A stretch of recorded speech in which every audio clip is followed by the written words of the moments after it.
Dave Thomas with a special report from News 1 on the tragic beating of Hitchbot in Philadelphia overnight. I have with me Colonel Farquhar, noted expert in human-robot relations. Thanks, Dave. How's your daughter Wendy? Moving right along. Colonel, what do you think the fallout of this will be? Well, Dave, this Hitchbot was not much more than a mobile phone attached to a 5-gallon bucket. I don't believe there was any nuclear materials involved, so there should be no fallout.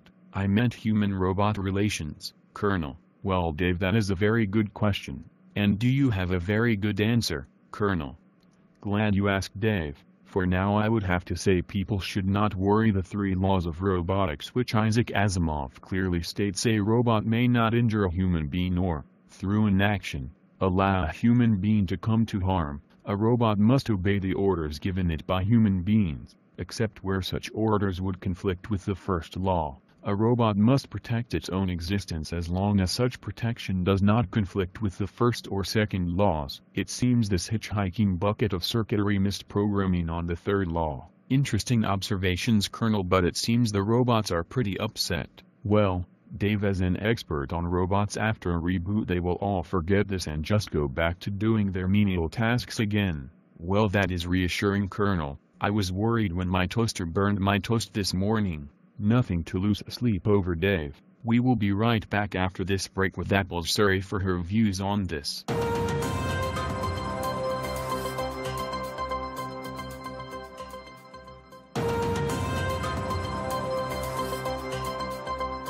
Dave Thomas here with more on the senseless beating of Hitchbot in, of all places, the city of brotherly love. With me is Apple's virtual assistant Siri. Welcome to the show. Thanks for having me, Dave Thomas. American businessperson and philanthropist. Siri thought you died in 2002. How is your daughter, Dave?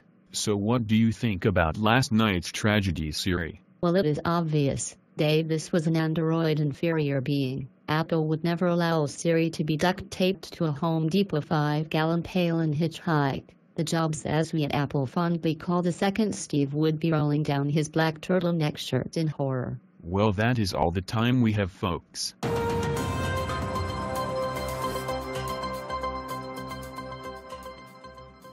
He. Shut up, Siri.